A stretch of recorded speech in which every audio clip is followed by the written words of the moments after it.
men and women of Congress are begging Donald Trump to step in regards to who will be the next Speaker of the House. You guys are not going to believe how this is going down. With the 119th Congress, which opens on Friday, up first, voting for a House Speaker. Mike Johnson needs at least 218 members to vote for him when Congress starts. It will be 219 Republicans to 215 Democrats. As Fox News senior congressional correspondent Chad Pergram points out, quote, the House absolutely, unequivocally cannot do anything until it elects a speaker, period.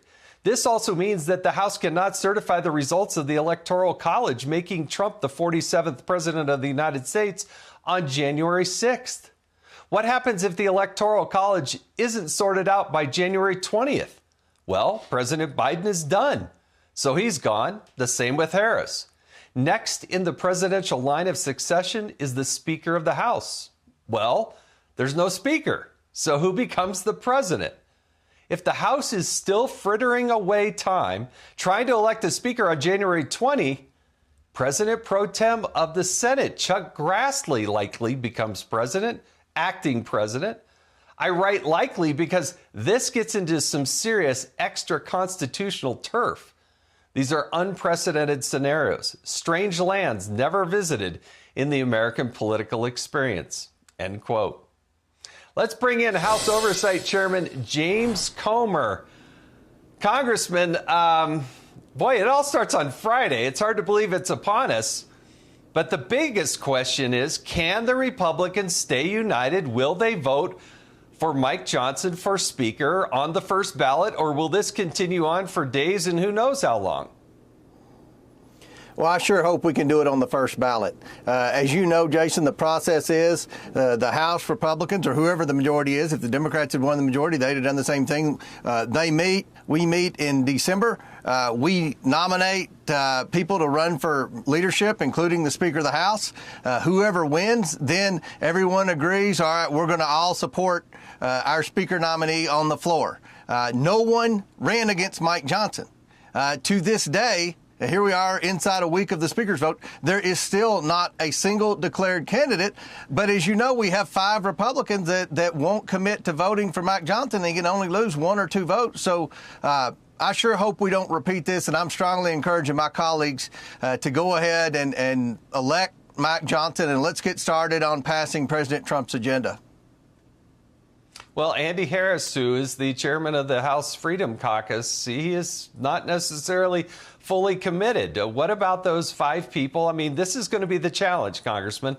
Every single time a vote comes up, can the Republicans stay united? Because 2 people go the different direction, you can't get from here to there.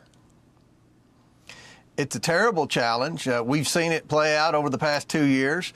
It was very difficult for Kevin McCarthy. It's been very difficult for Mike Johnson. It would be very difficult for whomever would be elected Speaker of our conference.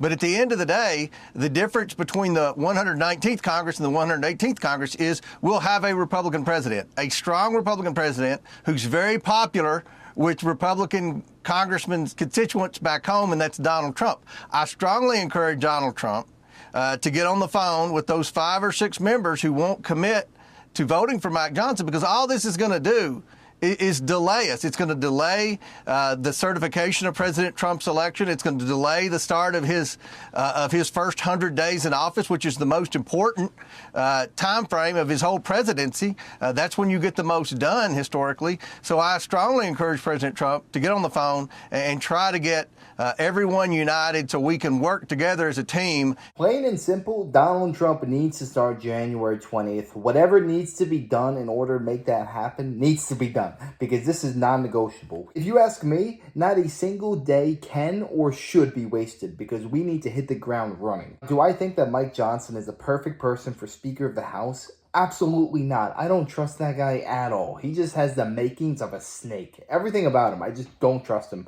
I would rather have somebody like a Vivek Ramaswamy. But I just don't see that happening, even though I would love to see it. I think we may need to just go with Mike Johnson, because at this point, it's getting late in the game. It's less than a month until Trump would get inaugurated. I think we need to just get this ball rolling and just ensure that Donald Trump starts on January 20th, because that is the most important thing.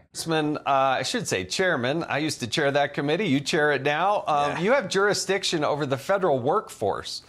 Now, there have been a lot of allegations that the Biden administration is trying to Trump-proof, if you will, this administration by, striking deals so that federal workers don't have to come back to work. They can telework and do things like that. What are you going to do? What are you seeing? What are you worried about with the federal workforce and their ability to come in and do the job that the American taxpayers are paying for?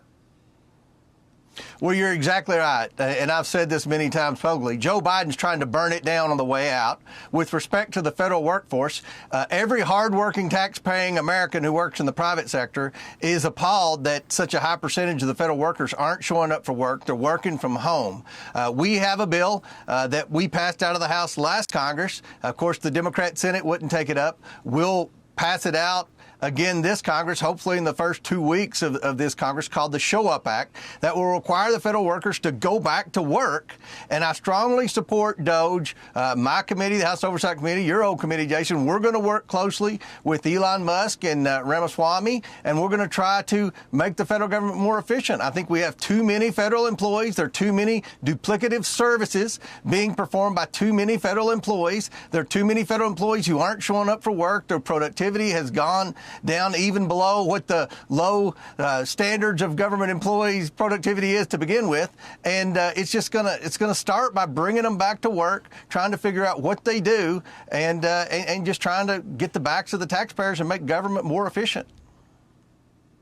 It is stunning how many people are still living under the COVID rules and supposedly teleworking from afar, leaving these federal buildings so empty and so unused, and the lack of collaboration that happens along the way. Now, obviously, one of the things the Oversight Committee has is jurisdiction on so many of these scandals that are going on. As you look down the agenda here, and I should mention, you've got a new book coming out, and I'm excited about this. All the President's Money comes out, where you're going to go back and look at what Joe Biden and Hunter Biden and that flow of money that was coming through. That is one thing that you'll probably continue to follow through on. But what are some of the other key investigations that the Oversight Committee is prioritizing going into the 119th Congress? From an investigation standpoint, we need to hold people accountable. And you look at, with respect to what's come out this week, with the pictures that the National Archives never would release, that show that Joe Biden lied. He did, in fact, introduce his son to all these Chinese people. Joe Biden did, in fact, meet with all these Chinese people that were wiring his family millions of dollars for mysterious reasons. And we knew it, and I think the American people with common sense knew it. But what's most troubling, Jason, is how many people in the federal government knew that Joe Biden was lying when he said he didn't know why his family was getting all that money, when he said he never met with any of these people. All these three-letter agencies knew about Joe Biden and his misdeeds. Why was not a single thing done about it? Why was every single American who questioned Joe Biden where he got his money? Why were we deemed a conspiracy theorist and just a radical? Why were we called all of these names? Because it was true the entire time, and they knew it. The federal government and all these agencies are not working for us. They are working for the elite bureaucrats who are getting rich off of our own backs. That's why we need DOGE to go in there like a freaking sledgehammer and get rid of all these corrupt institutions who are not working for us. Why is Joe Biden not held accountable in any regard? CNN, MSNBC, even Fox News, why are they not putting his feet to the fire? Why is he not being questioned? This is maddening. Because make no mistake about it, when Donald Trump was in the White House, they held him accountable for every single part of COVID.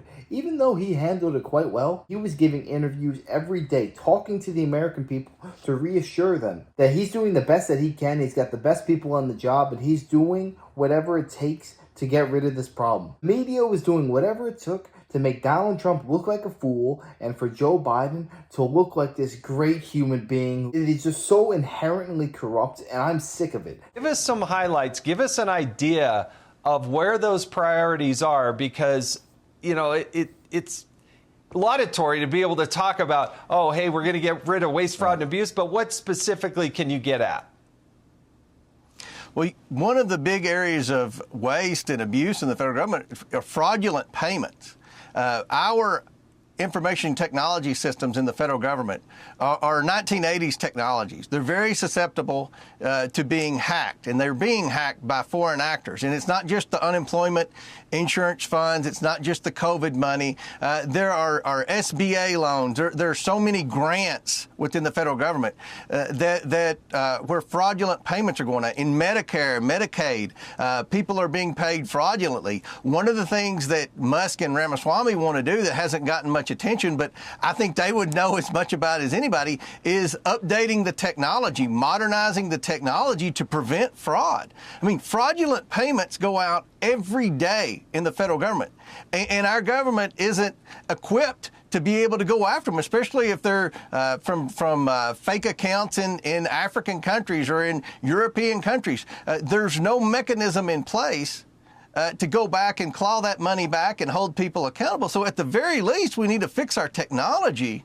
And we've never had anyone take the initiative to do that in the federal government. And that's one of the things that DOJ wants to do, and hopefully our committee will work with. How daft is our government that we spend trillions of dollars funding all these overseas wars, yet when it comes to our own infrastructure within our government, we don't ever update it? It's the same since 1980 whatever. Just think of all the technological advancements we've had from the 80s to modern day. It makes you wonder, why are they not changing it? Is it easier to enrich themselves with the old systems rather than replacing it with modern cutting-edge technology? Make no mistake about it, Elon Musk is gonna get to the bottom of it, because that man is more on the cutting edge of technology than any other person on the frickin' planet. It's almost like he knows what is in store for the future. He knows the role that artificial intelligence, blockchain, Web3 technology will have in the future, and that is the safest, most secure way to secure all of the data for every single American.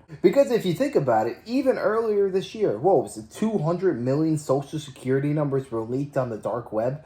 This stuff cannot be happening. We need to secure our databases and make sure stuff like this are a thing in the past. This stuff should never happen any longer. And I feel like under DOJ, they're gonna fix this very quickly.